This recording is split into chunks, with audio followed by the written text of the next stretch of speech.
fasik dan orang benar, orang beribadah dan orang yang tidak beribadah. Itu salah satu makna hari Tuhan.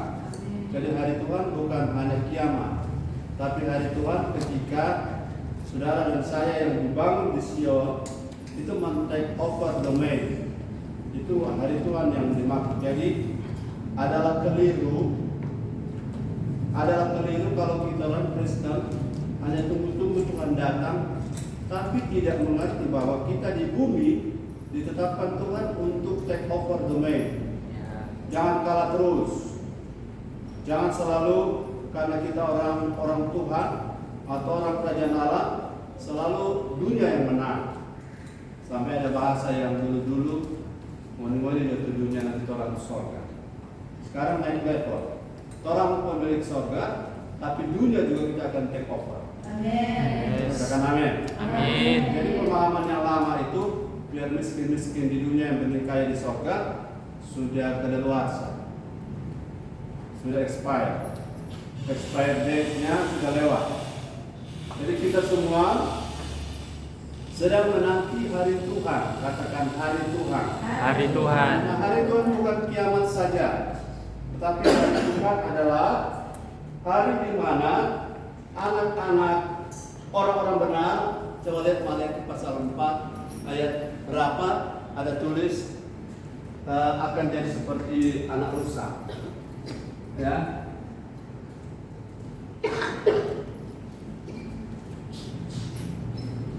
Anak rusa ayat berapa? Anak lembu. Anak lembu lepas kandang. Oh ya, anak lembu. Tidak jauh. Ya, lembu saja lembu. Kalau saudara tidak temukan rusa, Ayat 2. lanjut. 4 ayat 2. Tetapi kamu yang takut akan namaku, bagimu akan terbit surya kebenaran dengan kesembuhan pada sayapnya. Kamu akan keluar dan bertingkrak-tingkrak seperti anak lembu lepas kandang. Lihat judulnya di atas, hari apa? Hari Tuhan. Nah, hari Tuhan itu saat kita tampil keluar, kita seperti anak lembu yang berjingkrak-jingkrak. Kemudian ayat berapa? Orang fasik jadi apa? Ayat 3, lanjut. Jadi abu. Next, Bapak, masuk. 4 ayat 3. Kamu akan menginjak-injak orang-orang fasik, sebab mereka akan menjadi abu di bawah telapak kakimu. Ya, Pada hari yang kusiapkan itu, firman Tuhan semesta. Amin. kita akan menginjak-injak orang fasik. Perhatikan baik, ini tidak mungkin terjadi kalau di sorga. Kenapa? Karena di sorga orang dan orang fasik punya satu tempat. Berarti kalau menginjak orang fasik, jangan salah mengerti harafiah ya. Kita pergi ke pasar sudah ketemu orang fasik, dan dia injak. Firman yang bilang, kita akan menginjak artinya men-take over domain. Mereka yang selalu menindas kita selama ini, mau urus surat segala sesuatu harus berbelit-belit, sekarang terbalik. Tapi kita mesti jadi hamba yang berkenan dulu. Amin. Ada tujuannya. Kalau jadi serba Kristus, kita berkenan, kita bisa menginjak-injak dalam tanda petik. Sekali lagi menginjak-injak orang fasik tidak terjadi di sorga, karena di sorga sudah tidak ada orang fasik. Jadi hari Tuhan itu di mana? Di bumi. Hari Tuhan di mana kita seperti anak lembu lepas kandang, bukan di sorga. Karena kalau di sorga tidak ada lagi orang fasik. Kita menginjak apa mereka? Menginjak apa di sana? Tidak ada lagi. Jadi Bapak Ibu Saudara, itu kata yang di Lukas pasal 1 ini yang luar biasa. Umat yang layak kan di dalam ada pelayan, ada hamba tuh. Ada hamba yang melayani. Bapak Ibu berhentilah melihat pola yang ada di dunia. Minta maaf, jangan kita merasa lebih rohani. Tidak semua gereja, tidak semua hamba Tuhan paham ini tujuan yang sedang kita tuju. Tidak semua. Ya. Sehingga orang-orang pada bingung, pelayanan kok stres. Gereja kok bertengkar? Karena tidak tahu tujuan. Kita punya tujuan sudah jelas.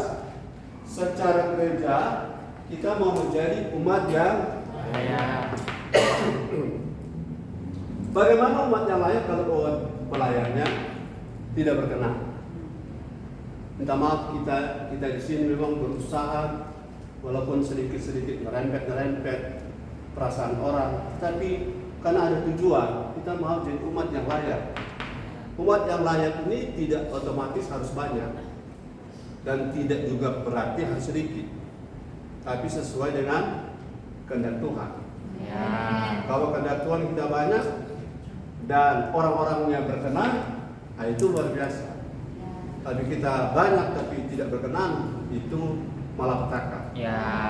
Amin. Amin. Jadi umat yang layak terkait dengan hamba yang Berkenan. Mari kita lihat Kolose pasal 3 23-24. Hamba yang berkenan itu, Bapak Ibu Saudara, tidak otomatis terjadi. Hamba yang berkenan ada bayaran harganya. Mari kita lihat ayat itu. Yes. Kolose 3 ayat 23-24. Apapun juga yang kamu perbuat, berbuatlah dengan segenap hatimu seperti untuk Tuhan dan bukan untuk manusia. Kamu tahu bahwa dari Tuhanlah kamu akan menerima bagian yang ditentukan bagimu sebagai upah. Kristus adalah Tuhan dan kamu hambanya. Ya. Kalau lihat ke sini, Tuhan kita siapa? Yesus Kristus. Kristus. Yang hamba adalah kita atau orang percaya. Ada orang percaya berpikir saya ini bukan hamba Tuhan, saya jemaat biasa. Coba saudara perhatikan ayat 22, 21, 20. Coba baca 20, 21, 22. Ini konteksnya apa? Supaya tahu bahwa ya ayat 20. Di manakah hamba-hamba? Hai anak-anak Tunggu, kami. dimulai di kata hai hamba-hamba ada. 22. Hai hamba-hamba, taatilah Tuhanmu yang di dunia ini dalam segala hal. Ya. Jangan hanya di hadapan mereka saja untuk menyenangkan mereka, melainkan dengan tulus hati karena takut akan Tuhan. Ya, terima kasih.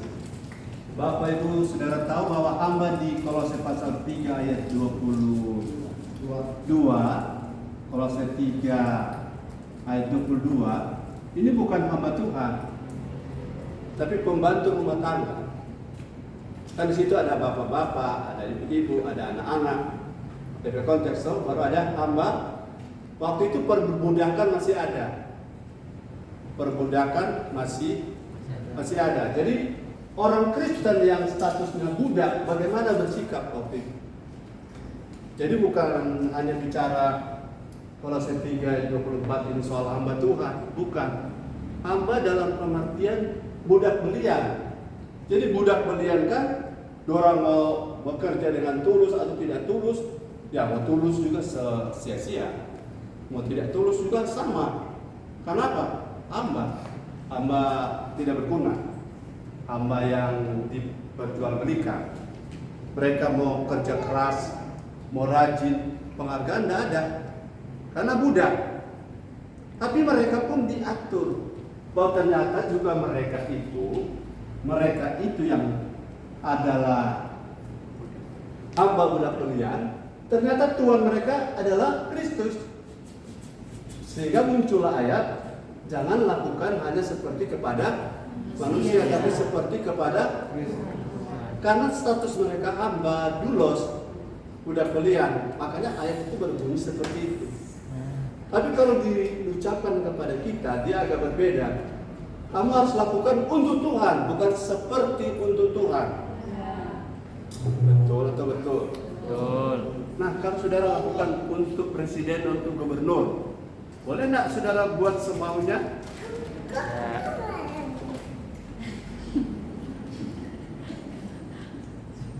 kita buat semaunya kalau untuk presiden.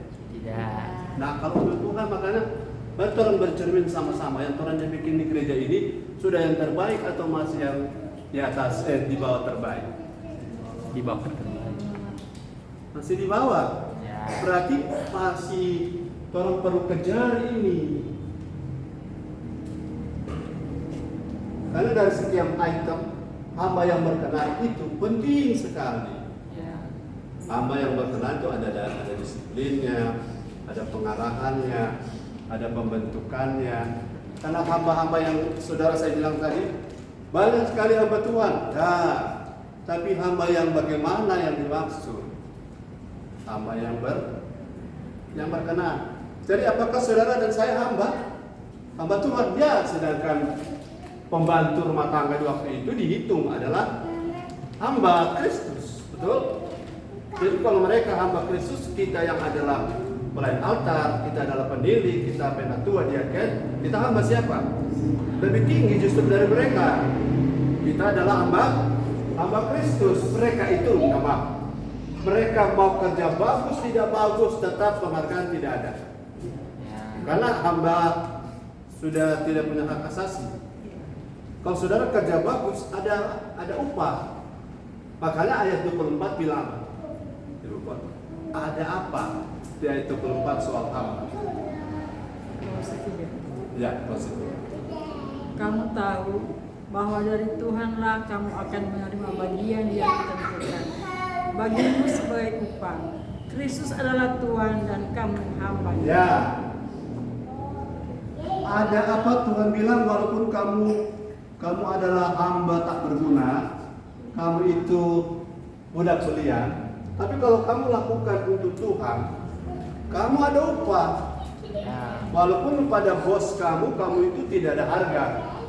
Budak di waktu itu sama dengan barang jualan. Kan dibawa di pasar, ditawar harganya berapa. Nah budak itu dikasih makan, tidak dikasih makan, tidak berdosa di Tuhan. Saya bersyukur sekali kalau orang Tuhan pakai, Tuhan berkati, Tuhan lindungi, Tuhan kasih fasilitas.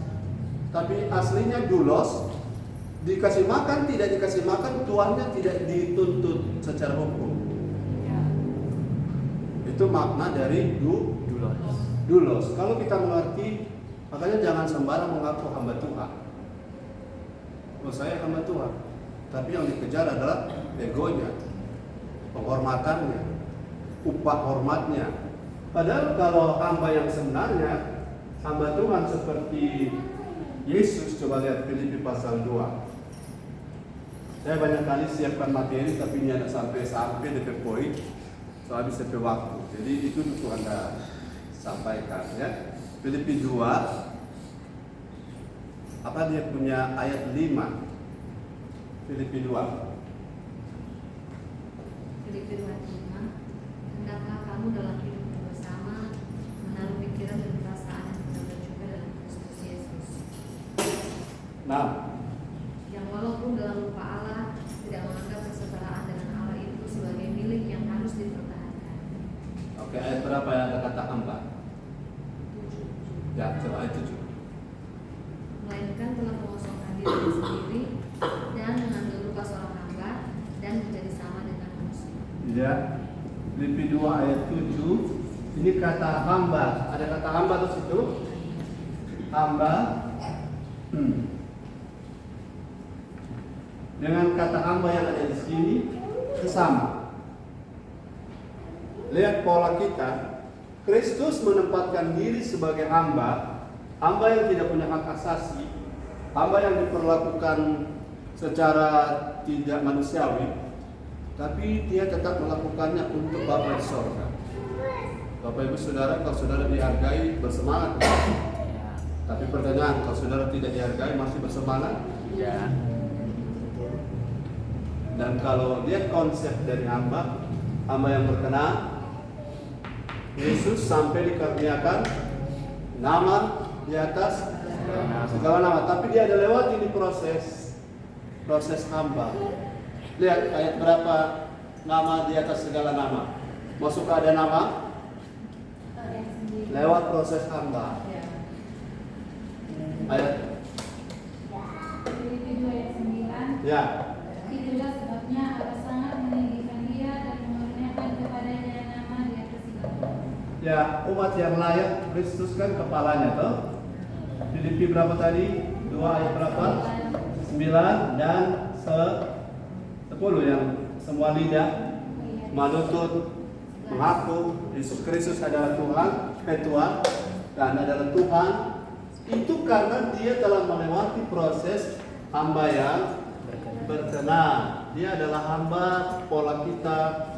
Dan perhatikan Kolose pasal 3 ayat 23-24 itu sekali lagi saya ulang, tidak menunjuk kepada orang yang jabatannya imam, raja, nabi, tapi orang yang jabatannya adalah orang yang tidak punya harga diri. Dulos, budak belian. Nah, budak belian saja diulangi. Paulus bilang, kamu memang hamba, kamu harus taat kepada Tuhanmu, tapi sekarang pola kerjamu karena kamu sudah lahir baru harus berbeda. Berbedanya di mana? Kamu melakukan segala sesuatu, ayat 23, baca lagi. Sudah sampai paham ini. Saya berharap saudara 1-2 orang paham. Ini adalah modal untuk PD kita. Ayat 23 kembali. Kolose 3.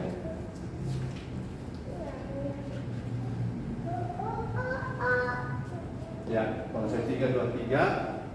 Apapun juga kamu berbuat, berbuatlah dengan segenap hatimu seperti untuk Tuhan dan bukan untuk manusia. Jadi yang pertama lah hamba itu apa? Lakukan apapun. Kedua, dengan segenap hati. Kalau hamba berat belian mau segenap hati, dia tidak segenap hati tetap mesti kerja. Kesiakan. Ya. Orang boleh no orang terima Tuhan. Tuhan tidak marah kita. Dengan segenap hati. Baru yang ketiga untuk Tuhan. Coba lihat ini pola hamba yang berkenan. Apapun yang dilakukan.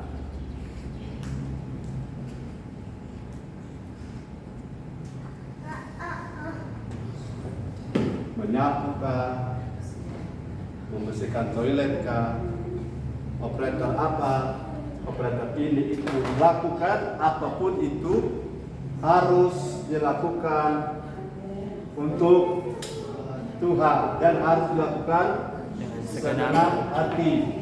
Segenap hati tidak ada dokol. Ya. Segenap hati tidak ada sungut. Ya. Segenap hati tidak ada berhitung. Ya. Segenap hati itu tidak ada membanding-banding Ya.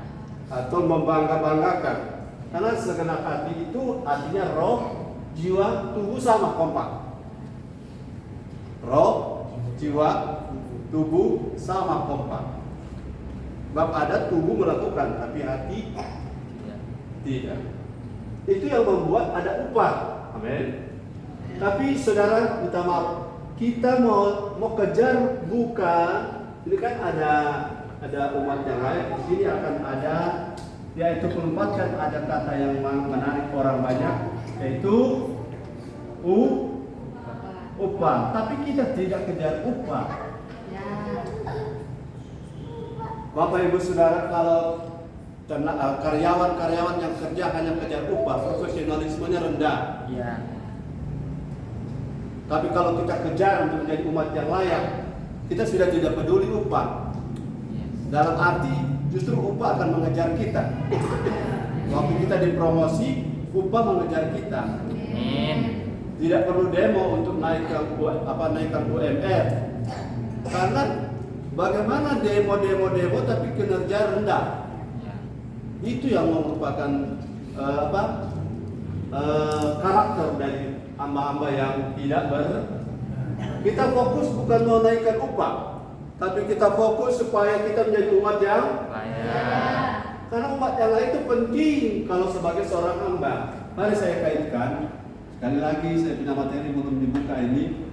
Mari kita perhatikan, ada kaitannya dengan Hosea 4 ayat 6. Baca next. Ani.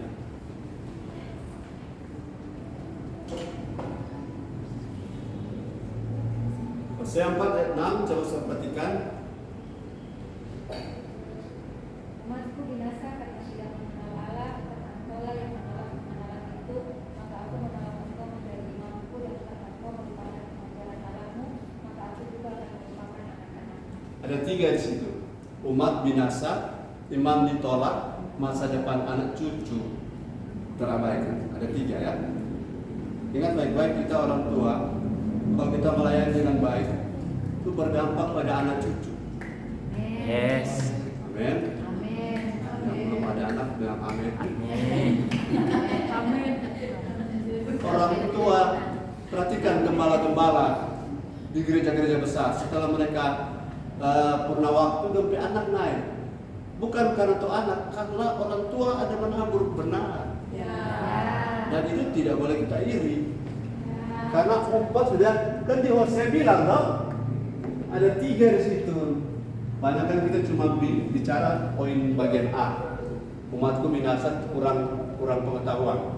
Tapi coba lihat bagian 2. Karena kurang paham tentang yang berkenan, Tuhan menolak banyak imam. Kan pelayan altar itu sama dengan imam. Ya, Tuhan menolak banyak apa? Imam. Karena menolak pengenalan. Coba bayangkan banyak orang pelayanan di jalan, KKR mana-mana, tapi perkenanan Tuhan. Apakah ini dikejar atau cari kejar upah? Upah itu apa? Dipuji orang, terlihat hebat, rasa dipakai Tuhan, orang kasih PK, orang kasih sanjungan, itu upah. Tapi kita tidak mengejar upah model begini. Kita mau upah yang apa? Dalam perkenanan dan kemuliaan di sorga nanti. Tapi di bumi tidak melarang. Amin. Nah, ketika kita lihat sini ada poin imam ditolak. Imam, pelayanan imam yang ditolak ada. Ada contoh. Imam siapa yang pelayanan ditolak? Imam Eli. Mari kita lihat. Hosea ini kaitan dengan baca lagi sekali lagi supaya tahu ini ternyata benar-benar terkait umat yang layak, umatnya tidak mengenal Allah. Imam-imamnya melayani tidak berkenan. Jadi Tuhan menolak imamnya. Mau Tuhan tolak ini pelayan-pelayan? Tidak. Kan Tuhan tolak ada di Matius 7. Tuh, Matius 7 21, 22, 23 baca ulang dulu. Next. Pasal 4 ayat 6 Hosea. Lihat ya. Kalimat bagian kedua. Hosea 4 ayat 6. Umatku binasa karena tidak mengenal Allah. 1. Umatku binasa karena tidak mengenal Allah. 2. Karena engkaulah yang menolak pengenalan itu, maka aku menolak engkau menjadi imam. Ya, sampai situ. Karena kamu imam menolak pengenalan. Pengenalan apa? Tuhan mau kan kita kejar perkenalan, loh. Ya. Nah, kalau ada imam yang menolak itu, imam itu akan ditolak oleh Tuhan. Masih ingat ayat lanjut Matius 7 21, 22, 23. Dia berkaitan sekali. Hamba yang berkenan dipakai Tuhan boleh, berbuat boleh, mengusir setan Riki lari, Riki yang dapat bawa dia ke slot, boleh. Tapi Tuhan bilang aku tidak kenal kamu. 21, 22, 23. Matius 7 ayat 21, bukan setiap orang yang berseru kepadaku, Tuhan, Tuhan, akan masuk ke dalam kerajaan sorga, melainkan dia yang melakukan kehendak Bapakku yang di sorga. Artikan baik kehendak Bapakku ya. Lanjut. Pada hari terakhir banyak orang akan berseru kepadaku, Tuhan, Tuhan, bukankah kami bernubuat demi namamu? Bukankah mereka itu pelayan? Dan mengusir setan demi namamu? Bukankah mereka itu dahsyat diurapi? dan mengadakan banyak mujizat demi nama Bukankah mereka terkenal karena pelayanan? Pada waktu itulah aku akan berterus terang kepada mereka dan berkata, aku tidak pernah mengenal kamu, penyalah daripadaku, kamu sekalian pembuat kejahatan. Kenapa mereka disebut membuat kejahatan? Karena mereka tidak mengenal tujuan pelayanan. Pelayanan untuk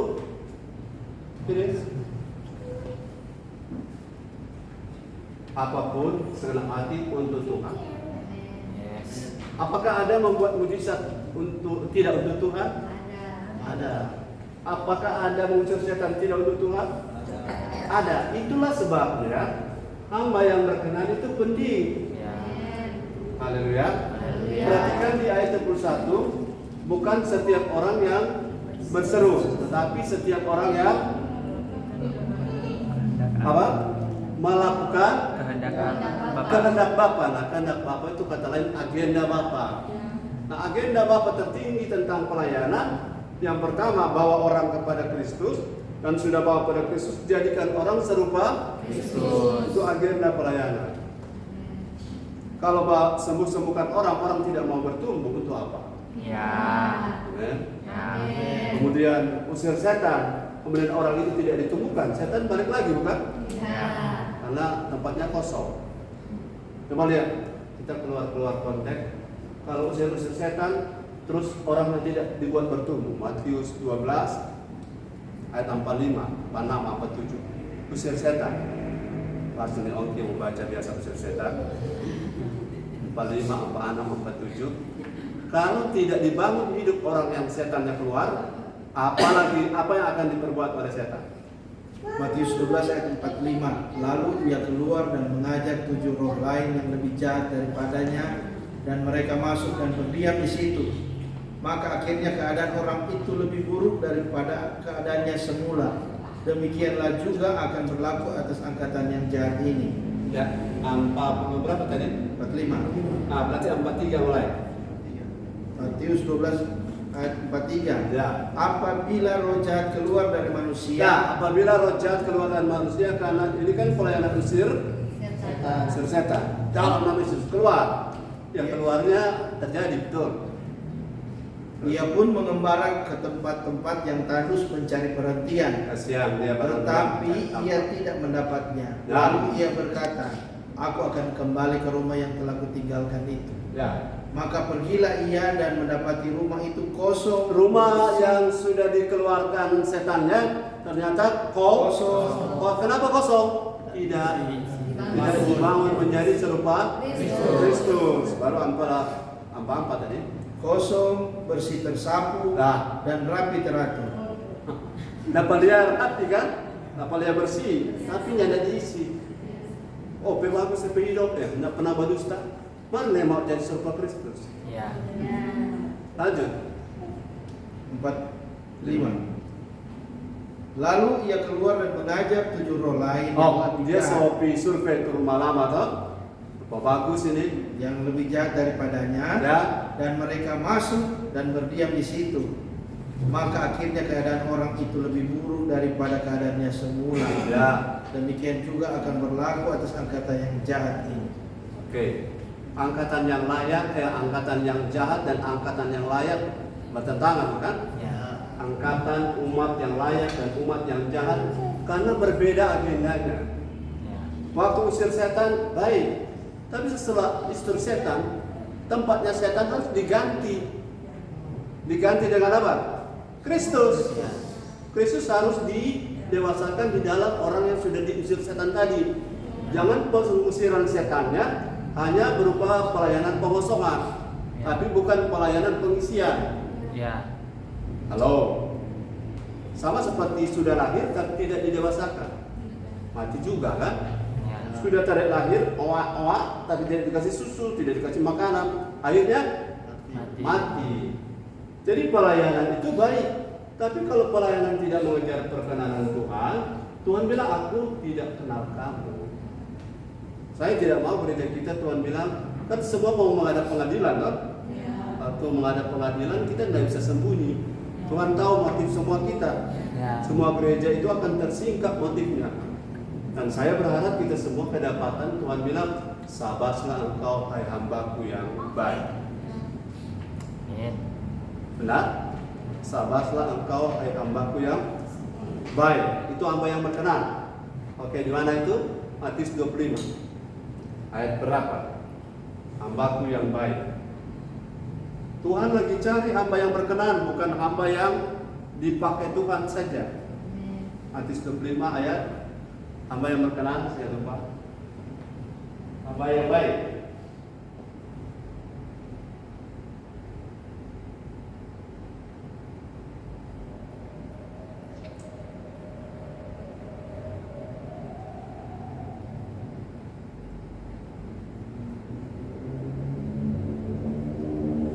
Matius 25 ayat 21.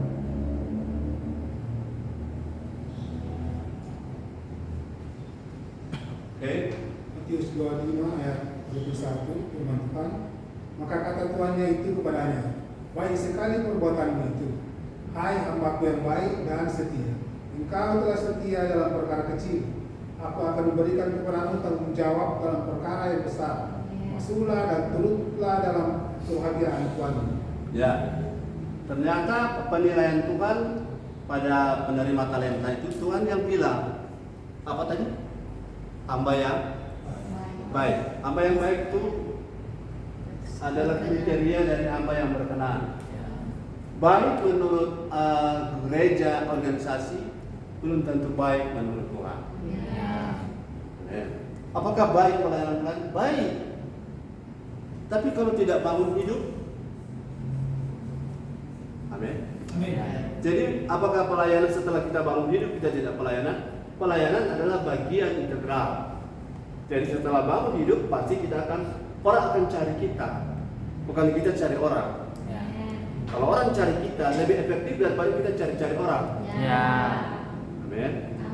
Dan kalau pelayanan itu terjadi, kita akan menjadi umat yang layak. Tapi umat yang layak tidak mungkin kalau tanpa hamba yang berkenan.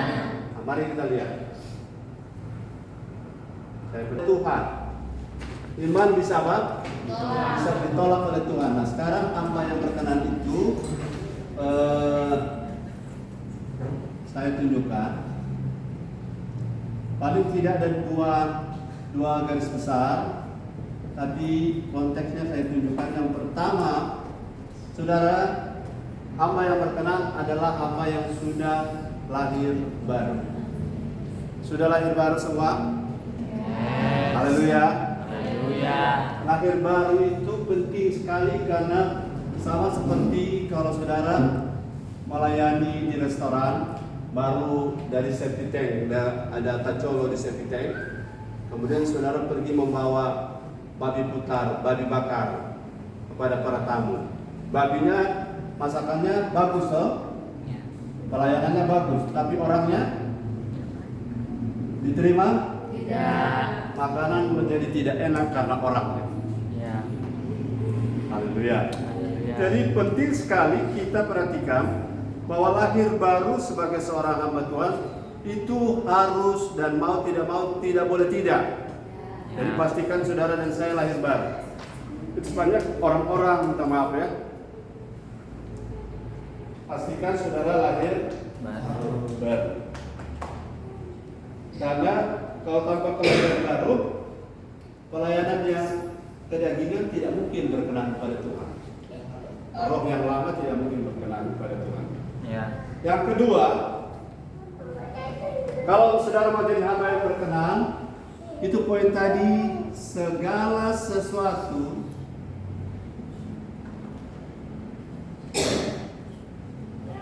untuk Tuhan.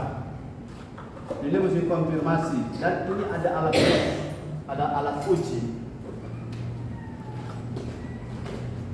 Misalnya, saya jangan tersinggung ya, jangan marah. Saya dapat tugas, kan saya dulu asisten atau wakil gembala di pendeta Modiwena. Selama saya jadi asisten atau wakil gembala, setiap kali saya ditugaskan, saya tidak pernah tidak mengerjakan. Bukan karena saya hamba Tuhan, Tapi saya paham karena hamba yang berkenan itu saya lakukan bukan untuk pendetanya saja, tapi saya lakukan untuk Tuhan. Kalau saudara tidak punya paham ini, akan kecewa, akan berhitung, dan akan merasa dimanfaatkan. Iya. Karena melakukannya untuk bukan Manusia. untuk Tuhan. Memang melalui manusia. Saudara bisa membawa makanan Tuhan makan langsung? Tidak. Tuhan tidak makan cap-cahe, bukan? Ya. Lewat gembala, hamba Tuhan yang makan. Tapi apapun itu cap-cahe kamu, apa kuyung hai, kacang hai, semua harus untuk Tuhan. Kalau tidak untuk Tuhan, orang bisa bersungut. Ya. Orang bisa marah, bisa kecewa, apalagi kalau dia sudah bawa balik putar, kemudian tidak ada penghargaan. Kami ucapkan terima kasih buat balik putar yang telah dibawa. Kalau tidak kasih ucapan terima kasih, dia bawa dia bungkus bawa pulang-pulang. Bisa begitu. Kalau untuk diri sendiri dipuji. Kalau untuk Tuhan dilihat orang, tidak dilihat orang, tetap lakukan. Ya. Kalau itu murni untuk Tuhan, tidak ada neko-neko, tidak ada berhitung. Ya. Karena orang yang melakukan sesuatu untuk diri sendiri kelihatan di Matius berapa? Baca Matius 6. Kalau memberi jangan dilihat orang. Matius 6 ayat. Coba lihat. Balik lagi di depan, saudara. Habis 6 ayat. Ya. Karena orang kalau lakukan sesuatu bukan untuk Tuhan, kehilangan upah. Matius 6 ayat 3 dan 4. Tetapi jika engkau memberi sedekah, janganlah diketahui tangan kirimu apa yang diperbuat tangan kananmu. Hendaklah sedekahmu itu diberikan dengan tersembunyi, maka Bapamu yang melihat yang tersembunyi akan membalasnya kepadamu. Yang mana yang dibalas? Tersembunyi. Jadi kalau sudah dipamer, Tidak. tapi kalau orang lihat bukan motif kita untuk pamer, bukan masalah. Ya. Tapi kita perlihatkan untuk motif kita orang lihat, itu yang masalah. Ya. Jadi yang tersembunyi Tuhan kasih upah. Ya. Yang diekspos untuk dapat pujian sudah dapat upahnya. Ya. Upahnya apa? Pujian manusia. Tapi dalam rangka pertanggungjawaban administrasi, orang tahu siapa yang bawa, itu perlu. Tapi untuk motif kita melakukan untuk diri kita akan kena yang nomor 2 itu. Segala sesuatu bukan lagi untuk Tuhan. Ciri-cirinya adalah orang itu akan marah kalau tidak diberi ucapan Terima kasih. terima kasih. Mari kita menaik level Ya. menjadi hamba yang Berkenan. hamba yang berkenan. Itu kan dampaknya menjadi umat yang Layak. layak. Kalau umat layak, Tuhan yang akan cover kita. Ya. Kalau kita umat yang layak, Tuhan yang akan memberkati semua yang kita perlukan. Ya. Tapi kalau kita bukan umat yang layak, kita dibiarkan berjuang dengan suara lelah kita sendiri. Ya. Amin. Amin. Ada yang bangun pagi-pagi sampai jauh malam, banting tulang, tapi cuma makan roti susah payah. Tapi ada yang masih tidur, Tuhan sudah sedia berkat karena dia berkenan. Ya. Saudara mau kejar perkenanan? Amin. Karena ganjarannya luar biasa. Yang ketiga,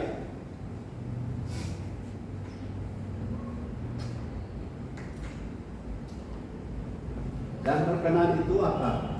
Menurut apa yang saya temukan,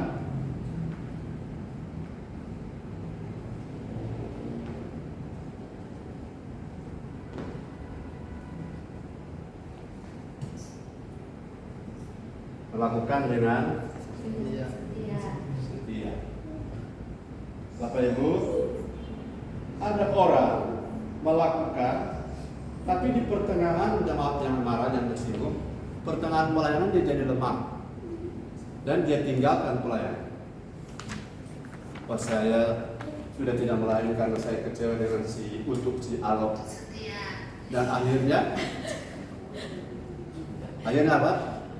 Baca Galatia pasal 6 ayat 9. Next.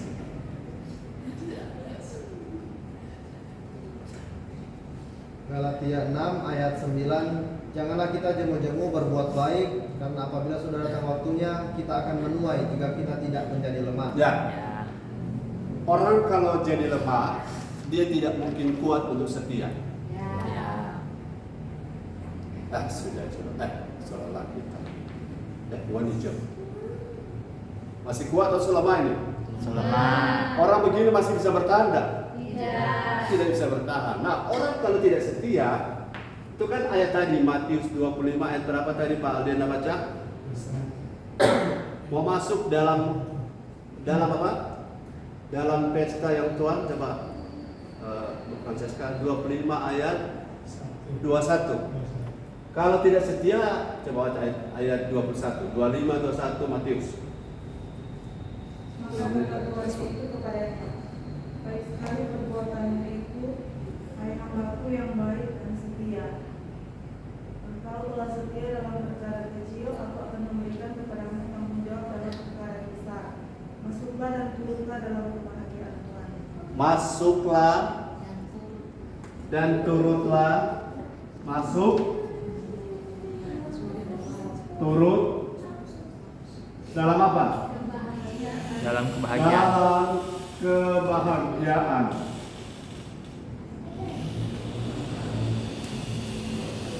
Tuhan, orang bisa berbuat baik, berbuat hebat, tapi untuk apa kalau tidak setia? Paham ini? Ya. Orang bisa berbuat hal-hal yang dahsyat, hebat, tetapi dia ikut Tuhan 10 tahun, cuma 2 tahun dia berubah.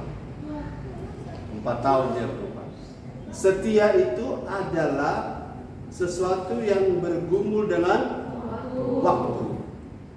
Makanya betul penatua dia kan, orang selalu sharing, waktu akan membuktikan. Amin. Waktu yang akan memperlihatkan siapa kita. Ya. Kalau dari awal itu bisa berapi-api, kemudian nanti kalau kita tidak setia, nanti yang habis berapi-api apa? Tinggal berasap-asap. Tapi kalau masih ada asap, masih ada harapan. Amin. Haleluya.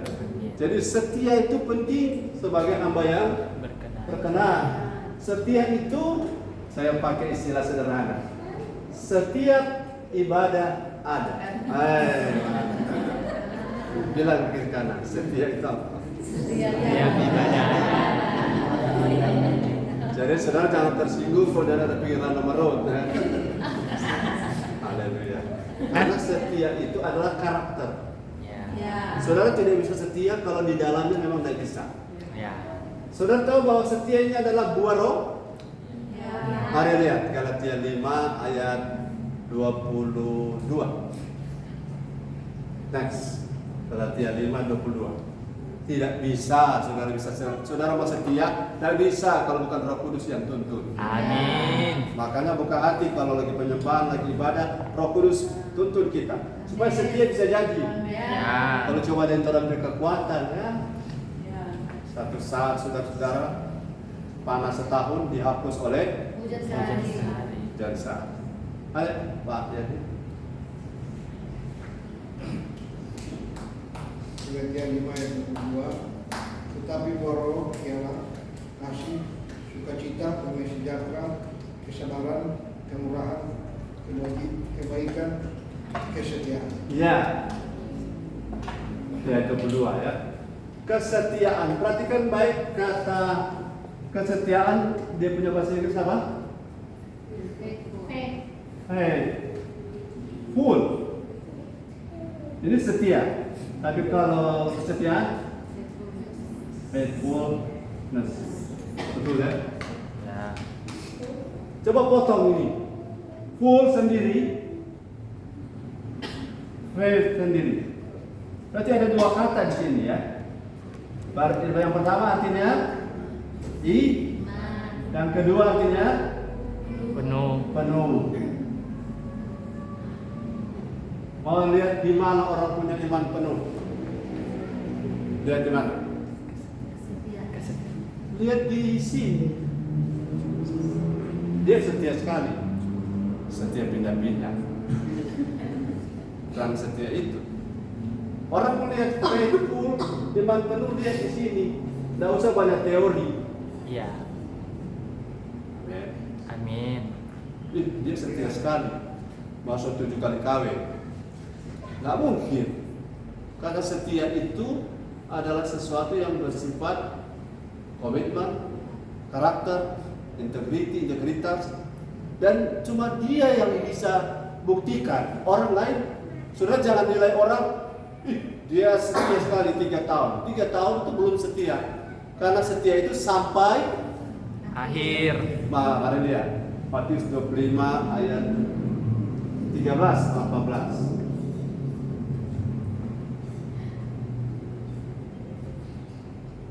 Tuhan lagi mencari orang-orang yang menjadi hamba yang berkenan dan menjadi umat yang layak. Kita salah satu mau, PNL mau, amin. Yes. Mari baca ayat itu. Yosman dikenal, Yosman. Matius 25 ayat 13. Karena itu berjaga-jagalah, sebab kamu tidak tahu akan hari maupun akan saatnya.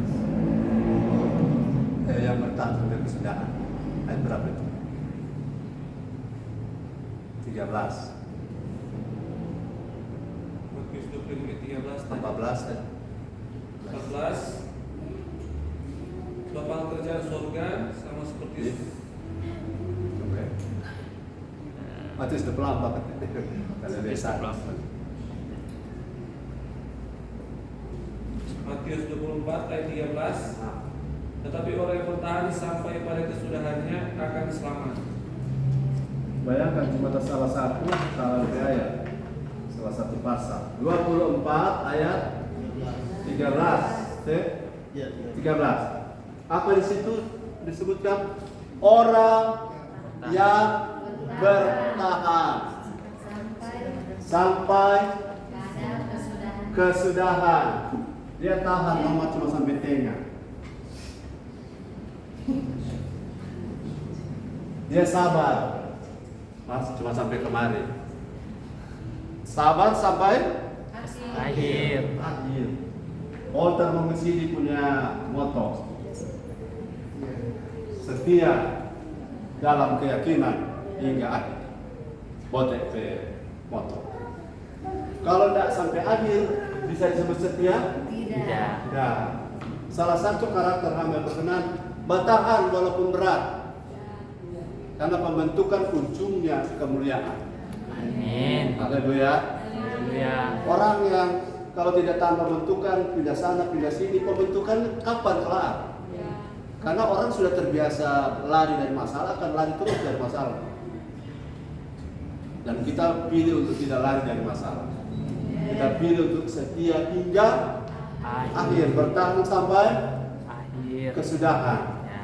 Bertahan sampai kesudahan, itu penting. Yang keempat, 1 menit habis.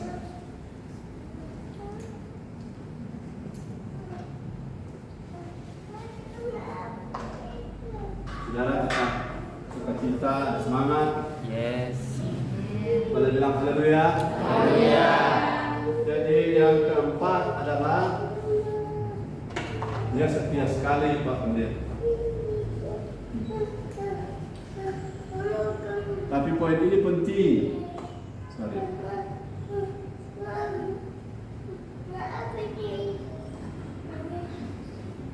Melakukannya dengan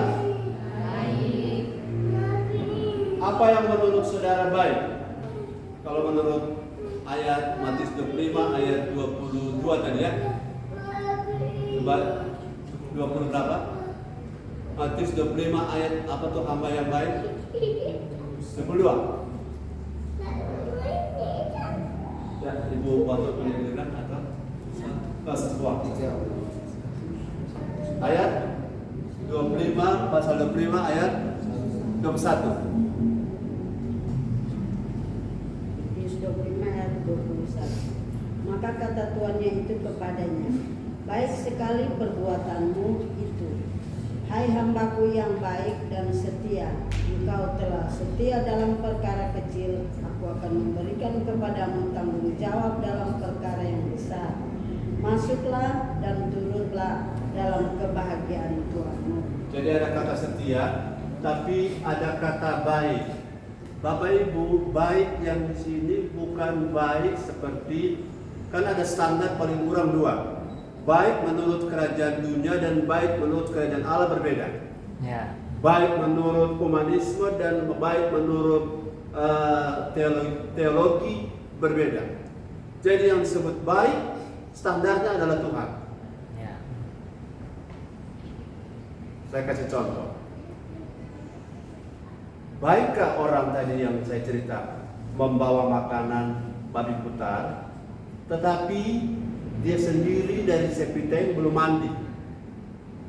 Baik, pelayanan itu baik.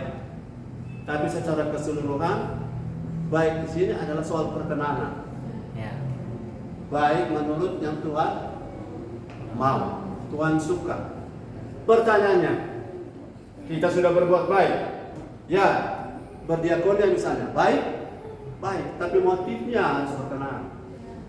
Pelayanan itu baik, baik, tapi tujuannya harus sesuai dengan tujuan Tuhan.